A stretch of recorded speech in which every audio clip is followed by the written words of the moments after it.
नमस्कार दोस्तों। आज के रिसोर्स टॉक में चर्चा का विषय है इथोपिया की अपैरल मार्केट यानी परिधान इंडस्ट्री में रिसोर्स ऑप्टिमाइजेशन का इम्पैक्ट। आज हम चर्चा कर रहे हैं श्री जी टेस्फाई व साथियों द्वारा लिखित केस स्टडी जिसमें इथोपिया के अपैरल सेक्टर के बारे में बताया गया है। इसमें बताया गया है कि आज इस उद्योग की इथोपिया में क्या स्थिति है, कितनी सुधार की गुंजाइश है। इसके लिए उन्होंने एक एक्सपोर्ट ओरिएंटेड फैक्ट्री को चुना है जो मुख्यतः 5 तरह के परिधान बनाती है। इस केस स्टडी में उन्होंने पिछले 5 सालों का डाटा इस्तेमाल किया है। इसमें उन्होंने बताया है कि संसाधनों की बर्बादी का प्रोडक्टिविटी व प्रॉफिटेबिलिटी पर क्या प्रभाव पड़ता है। यह फैक्ट्री टोटल 5 प्रकार के वस्त्र बनाती है, जैसे कि men's polo shirt, men's basic T shirt, short pant, singlet and men's V neck T shirt. इसमें अलग अलग प्रकार के वस्त्र अलग अलग क्वांटिटी में बनते हैं व सबका प्रति पीस प्रॉफिट भी अलग अलग है, जैसा कि सामने स्लाइड में दिखाया गया है। कुल मिलाकर मासिक आमदनी 3,65,699 बिर बिर जो कि एक इथोपियन करेंसी है, उतनी इसकी इनकम है। कि इन 5 प्रकार के कपड़ों की हर महीने की प्रोडक्शन के लिए क्या क्या क्रिटिकल सामान चाहिए और कितना कितना चाहिए। मुख्यतः 7 आइटम्स को दिखाया गया है: fabric, thread, labour cost, material cost, cutting time, swing time and finishing time. इसके एनालिसिस के लिए लेखक ने पिछले 5 साल के डाटा के साथ साथ वर्क ब्रेकडाउन स्टडी की भी मदद ली है, ताकि पता चल सके कि किस किस आइटम को बनाने में कितना सामान व कितना समय लगता है तथा वर्तमान में रिसोर्स यूटिलाइजेशन की क्या स्थिति है।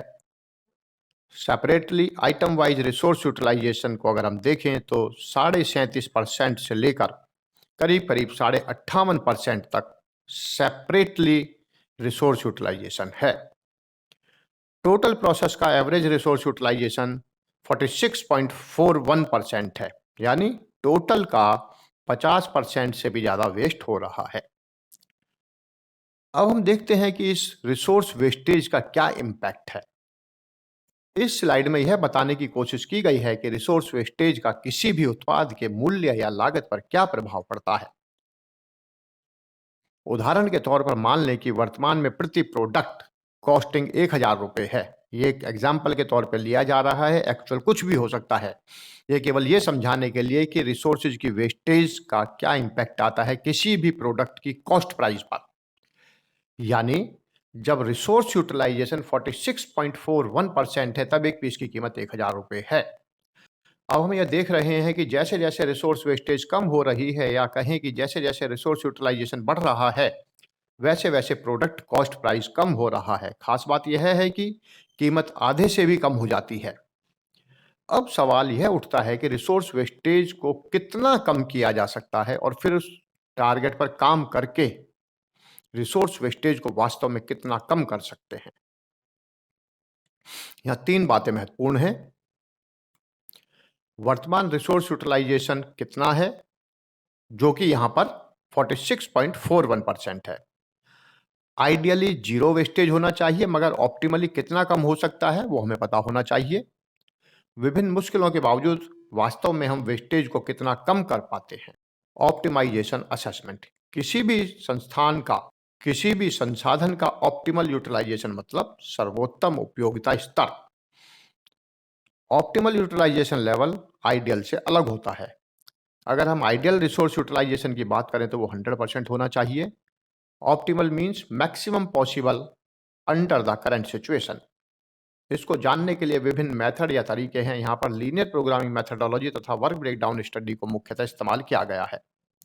इसके द्वारा लेखकों ने बताया कि प्रॉफिट को बढ़ाने के लिए हमें 5 के जगह 2 प्रोडक्ट को बनाना चाहिए, और उन्होंने उसकी क्वांटिटी को भी तय किया है।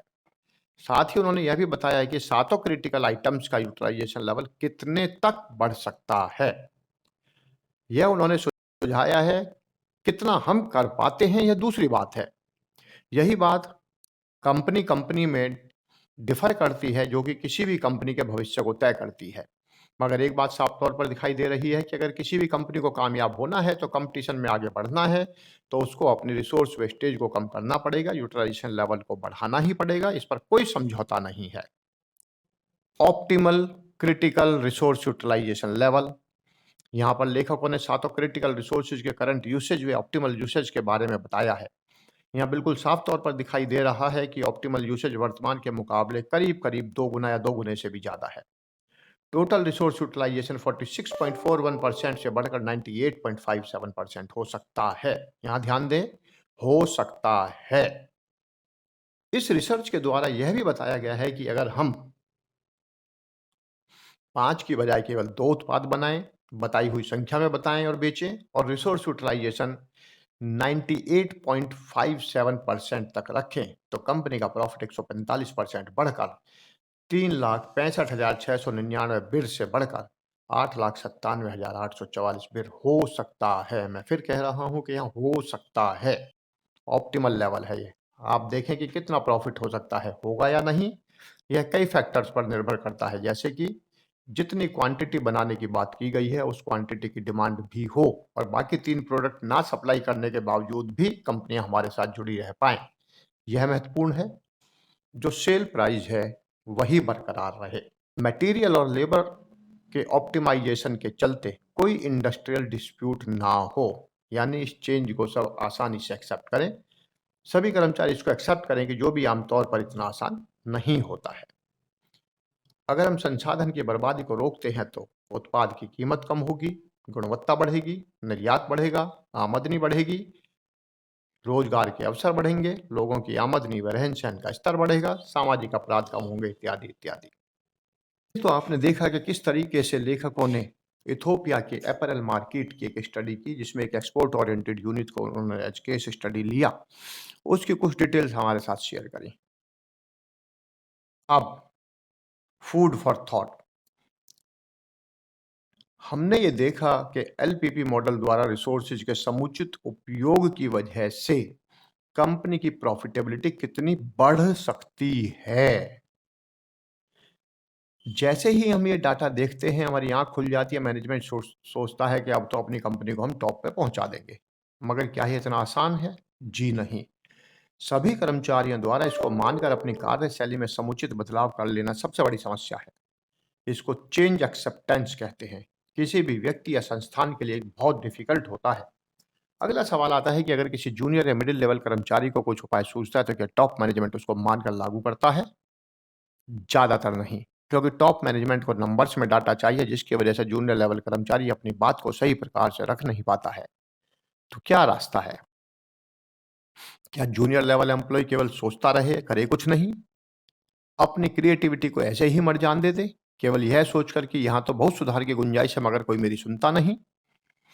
आप सभी से अनुरोध है कि कृपया आप इस विषय में अपने सुझाव भेजें कि क्या जूनियर लेवल कर्मचारी को मन महसूस कर रह जाना चाहिए, या किसी तरीके से वो अपने कंपनी के देश व समाज हित में अपनी इनोवेटिव सोच को अप्लाई करके कुछ परिवर्तन ला सकता है।